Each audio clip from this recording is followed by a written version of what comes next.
Pero Dios se utiliza de aquellos que disponen su corazón. Y yo creo que hoy Dios tiene un mensaje que ya te aviso que es sencillo. Que ya te aviso que ya lo sabes. Que ya te aviso que lo has escuchado antes. Pero que nos hace falta aplicarlo cada día en nuestras vidas. Ahí donde estás, te invito a que cierres tus ojos. Vamos a presentar este tiempo delante del Señor. Voy a pedir a mi hermano Chato si puede orar por mí y por la palabra.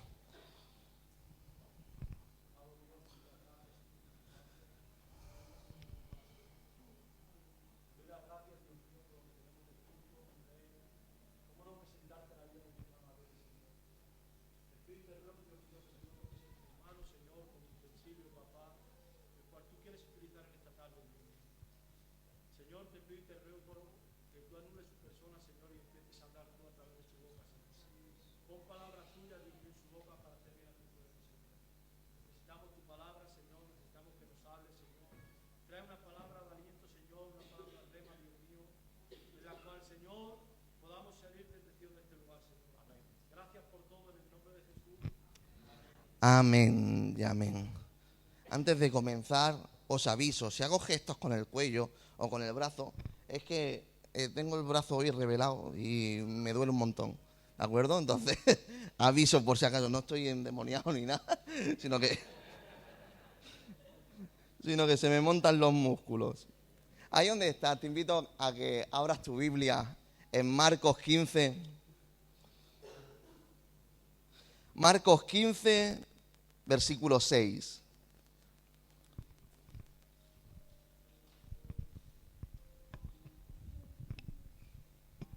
Marcos 15, versículo 6.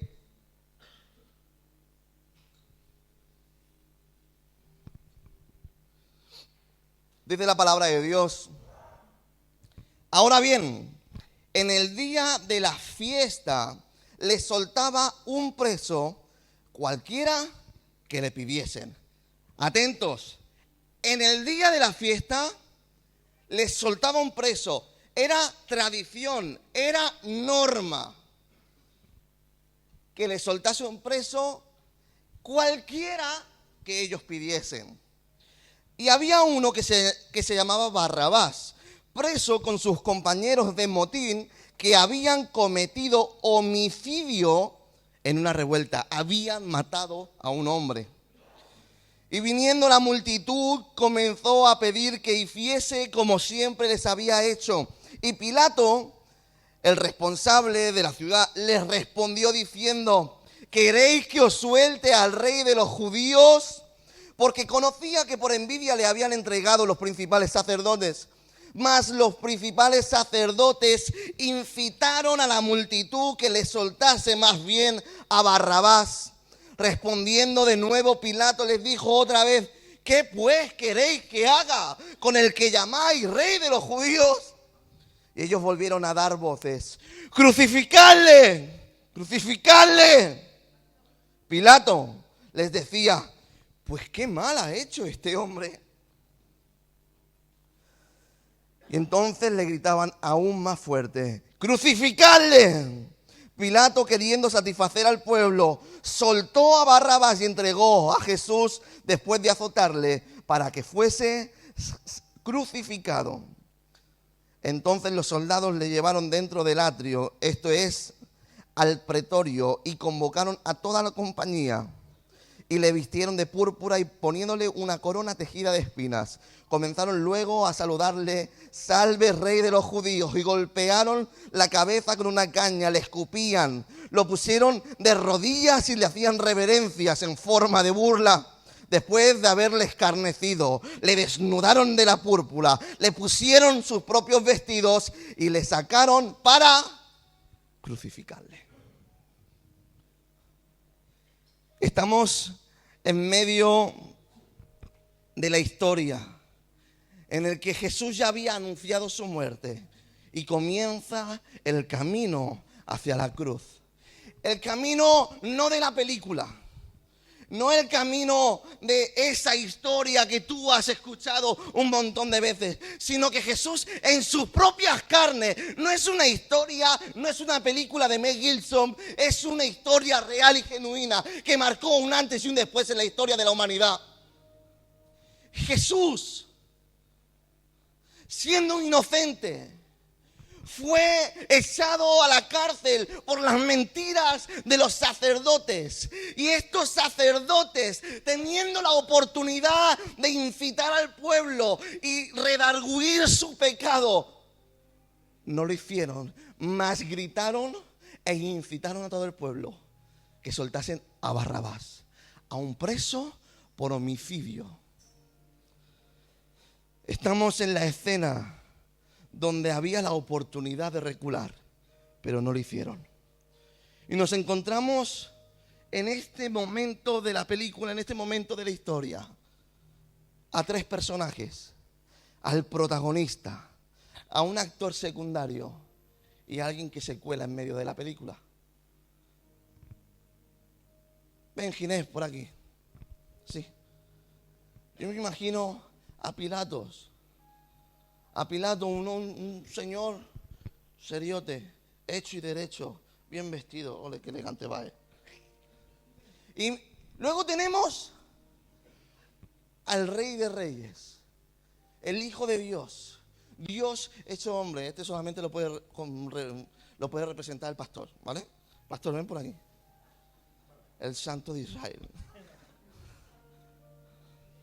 Y luego tenemos a un malhechor, el líder de la insurrección. Tenemos a un asesino. Asesino no, pero el del Madrid. Ven para aquí.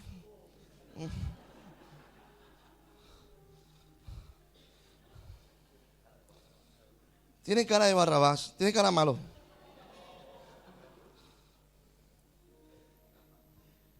Tres personajes en esta historia. Un político, el Hijo de Dios, y un mercenario. Alguien que merecía estar en la cárcel.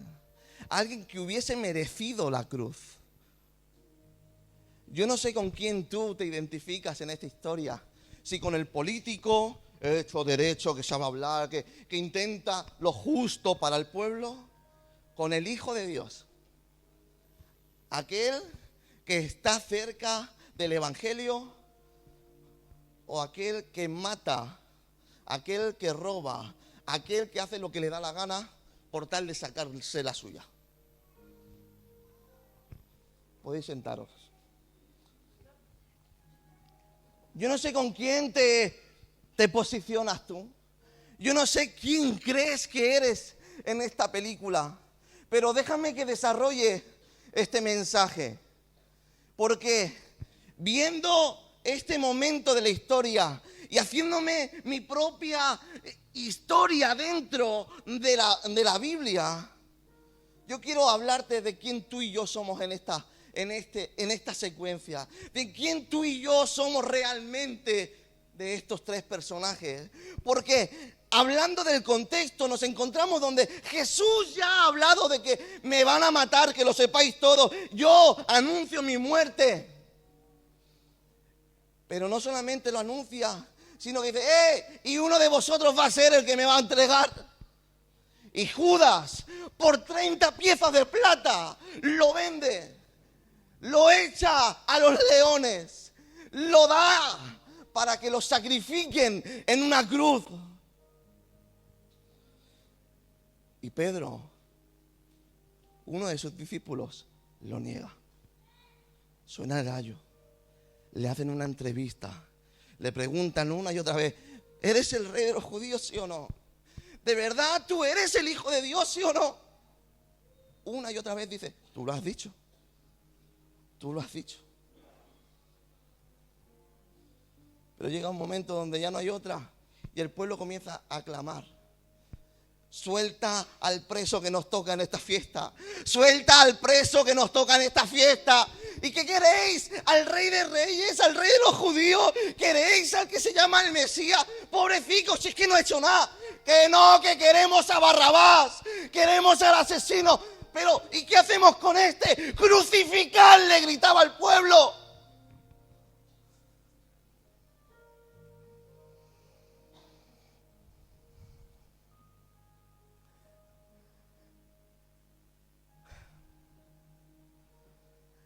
En medio del punto de inflexión que marcaría un antes y un después en la historia, el pueblo no quería a Jesús, como a día de hoy. El pueblo quiere a Barrabás. El pueblo no quiere al Mesías, quiere al pecador. El pueblo no quiere el amor, no quiere la salvación, no quiere aquello que viene de lo alto, más bien quiere lo que nace de uno mismo. Que te quiero matar, te mato. Que no me caes bien, te quito del medio. Eso es lo que anhelaba y gritaba el pueblo: Barrabás, Barrabás. Pero hoy te puede pasar lo mismo que le pasó a Barrabás en ese momento. Se cruzó Jesús, aquel que cambia la historia, aquel que pone un punto de inflexión en la historia, y también lo puede hacer en la tuya, igual que lo hizo con Barrabás. El pueblo gritaba Barrabás. ¿Y sabéis a quién se liberó en aquella fiesta? Fue libre Barrabás. Y Barrabás quizá podría pensar que había sido la multitud, pero había sido el amor del Padre, que mandó a su Hijo unigénito para que todos aquellos que en él crean sean salvos. Quizás se podría pensar que fue la multitud quien los liberó, pero fue Jesús, porque dice la palabra de Dios que tú y yo somos salvos por gracia, su gracia. Quizá podría pensar que fue la multitud, que fue el pueblo, que fueron los sacerdotes, pero fue el amor de Dios quien los libertó, porque fue Jesús quien tomó su lugar, porque aún siendo merecedor de la muerte, Jesús dijo: no pasa nada, yo me entrego por ti. Y aquí es donde yo me preguntaba: ¿quién soy yo en esta historia? ¿Soy el político que gestiona? ¿Soy el Hijo de Dios? ¿O soy aquel que, siendo inmerecedor de la gracia de Dios, fue hallado inocente a pesar de ser culpable? Tú y yo somos Barrabás. Tú y yo somos indignos de la gracia de Dios. Tú y yo somos lo que dice en Corintios: vil y menospreciado del mundo. Pero eso vil y menospreciado del mundo, dice la palabra de Dios, que lo escogió Dios para avergonzar a los sabios. Tú y yo somos el Barrabás de esta historia. Tú y yo, como dice Romanos 5:8, siendo pecadores, aun siendo pecadores, y no mereciendo de su gracia, fuimos salvos por su amor. Él tomó tu lugar. Él tomó mi lugar. Él tomó el lugar de Barrabás. Tú y yo somos Barrabás. Repítelo conmigo: yo soy Barrabás, porque Él tomó mi lugar. Él tomó mi lugar. Y yo soy ese maleante. Y yo soy aquel que era merecedor de la cárcel. Y yo soy el merecedor de la cruz. Mas Él se cruzó en mi camino. Y su sangre me hace acepto delante del trono de la gracia. Y Dios hoy sigue ofreciendo perdón. Y Dios hoy sigue ofreciendo salvación. Y hoy Dios sigue ofreciendo su mano a aquel que necesita auxilio. Porque Él te dice una y otra vez: yo quiero tomar tu lugar porque te amo. Porque el Padre no entregó a su Hijo para que todo aquel que se cruzase con Él fuese salvo. Porque Él dijo, papá, yo tomo el lugar. Y es su gracia, su pura gracia.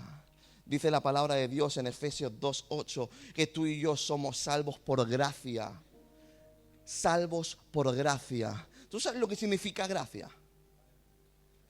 Gracia traducida, la palabra es dádiva en el griego, que traducido al español es literalmente regalo.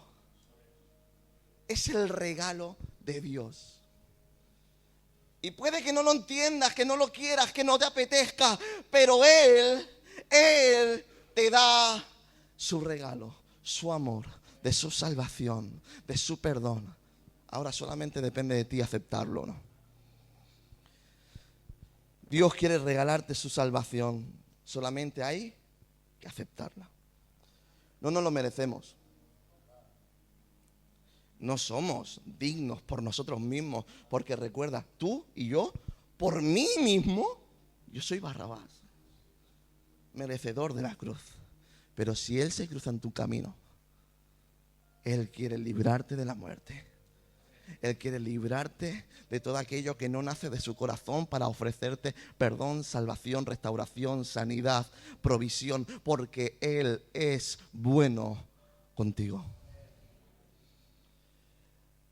Y Él no solamente te salva, Él no solamente te rescata por gracia, sino que además tenemos el privilegio de ser llamados por Él. Porque podría decir, primera opción, yo te he creado, yo te he dado la palabra de Dios, y tú me desobedeces, allá tú, ¿sería una opción o no? Segunda opción, yo te he creado, te he dado la salvación, pero no la aceptas y pecas y te envío a mi Hijo y te salvo. Y si se quedase ahí, ya sería genial. Pero no solamente se queda ahí, sino que Él te crea, te ama, da a su Hijo por amor a ti, te salva y además te llama. Te llama para que lo sigas. Quiero hacerte este paralelismo con Pedro. Ven conmigo a Marcos 1.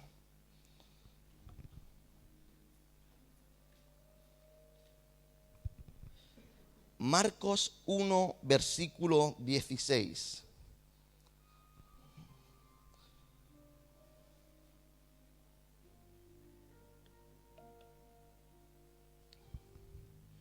Marcos 1, versículo 16. Dice la palabra de Dios: andando junto al mar de Galilea, vio a Simón y a Andrés, su hermano, que echaban la red al mar, porque eran pescadores. Y les dijo Jesús: venid en pos de mí, y haré que seáis pescadores de hombres. Y dejando luego sus redes, les siguieron. Pasando de allí un poco más adelante, vio a Jacobo, hijo de Zebedeo, y a Juan, su hermano, también ellos en la barca, que remendaban sus redes. Y luego los llamó, dejando a su padre Zebedeo en la barca con los jornaleros, y le siguieron. Estamos viendo cómo pasa el rabí, el maestro, por donde están las barcas. Y aquellos que son pescadores, que tienen un negocio y tienen una forma de ganarse la vida, que tienen sus familias, que tienen pues lo que un hombre adulto puede tener, pasa por allí un hombre y le dice: ven y sígueme. Y dejándolo todo, ¿qué dice? Le siguieron. Puede parecer loco, puede parecer casi de inconsciente. Un hombre con un negocio, con una familia, con unos quehaceres, con unas responsabilidades. Pasa por allí un hombre y le dice: sígueme. Y dejándolo todo le sigue. Y algunos dicen, ya, pero es que era Jesús. Tú sabes que era Jesús. Ellos, era un hombre, un rabí, un maestro, y prácticamente podrían decir, un loco que se llamaba el Mesías.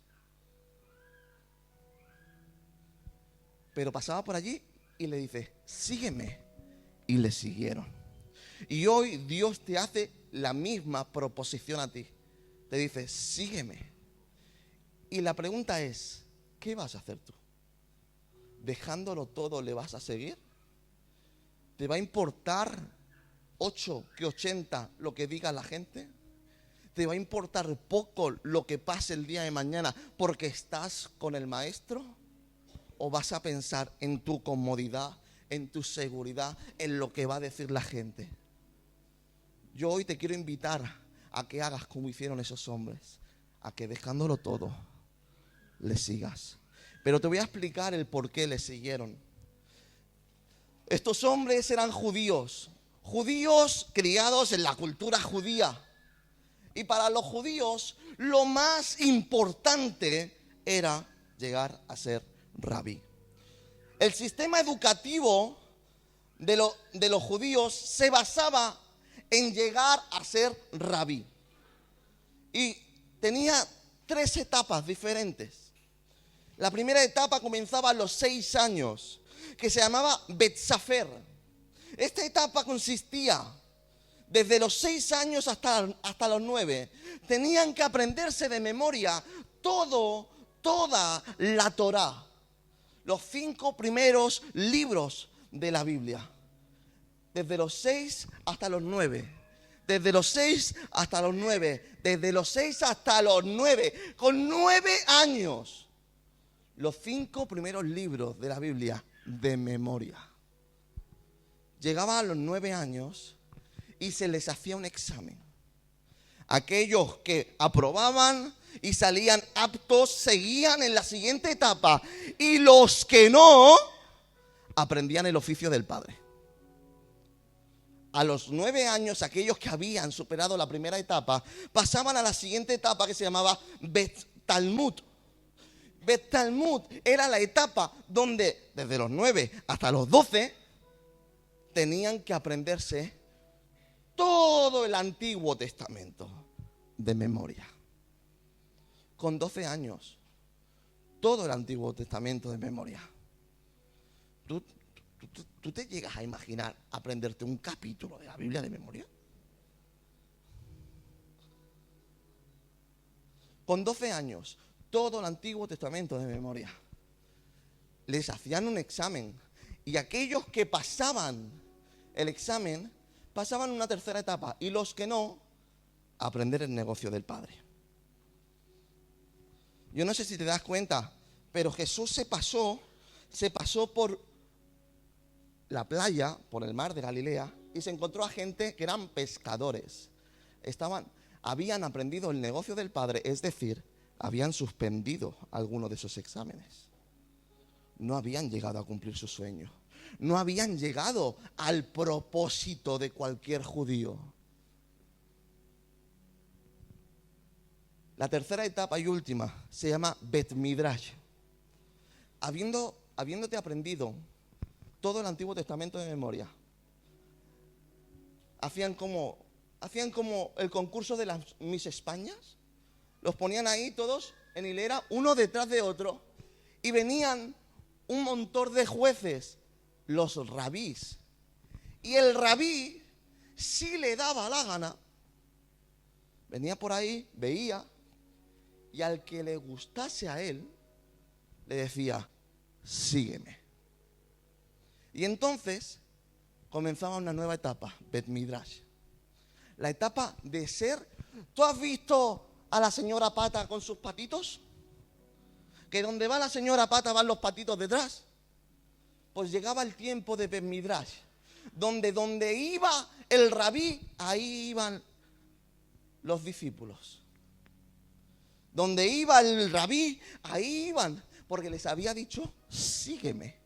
En la etapa de Bet Midrash consistía en seguir al rabí y aprender a hacer lo que él hacía, a hablar como él hablaba, a tratar a la gente como él la trataba, a ser prácticamente una copia del rabí, para que el día de mañana, cuando el rabí le pareciese bien, dijese: a partir de ahora te otorgo el título de rabí.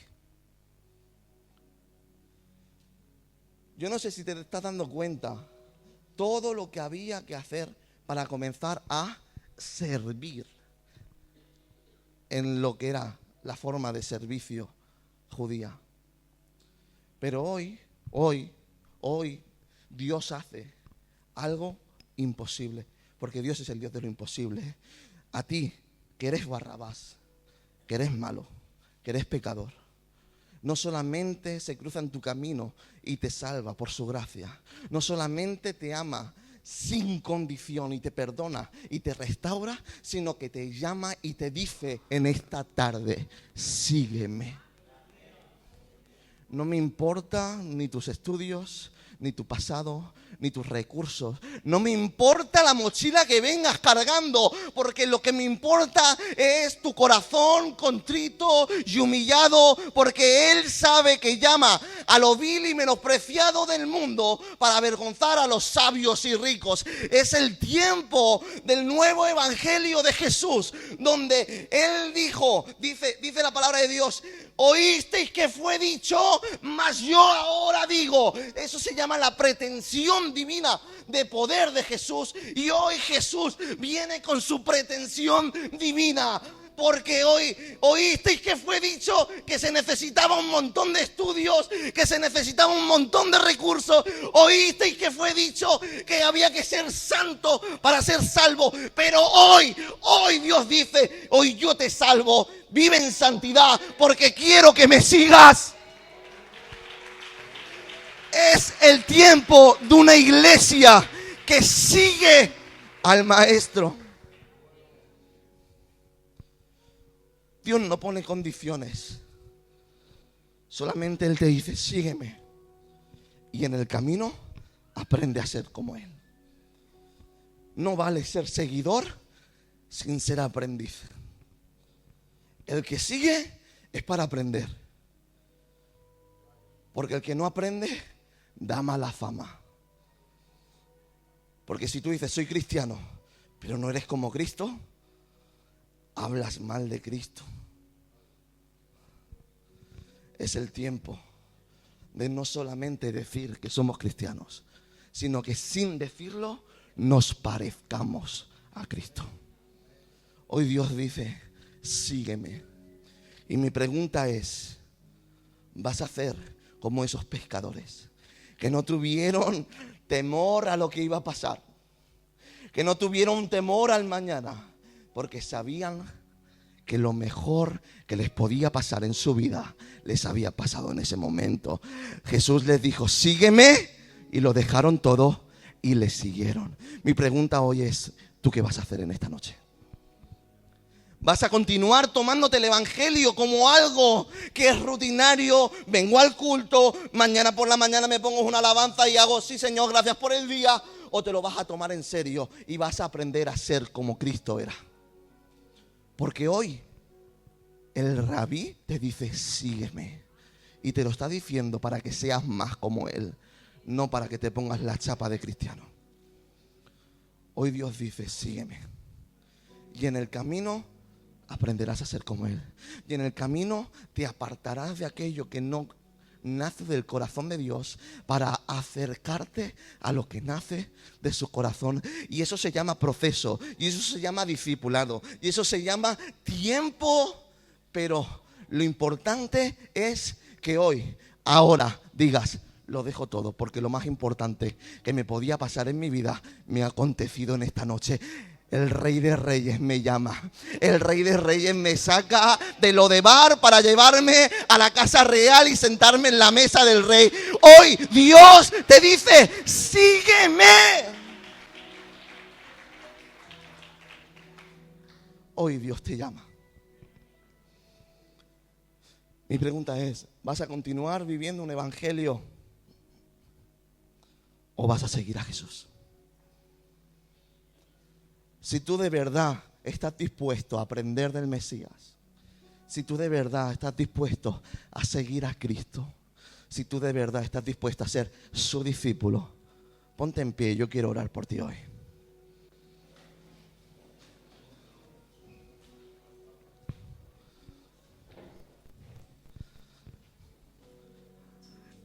Cierra tus ojos, inclina tu cabeza y presenta tu vida delante del Señor.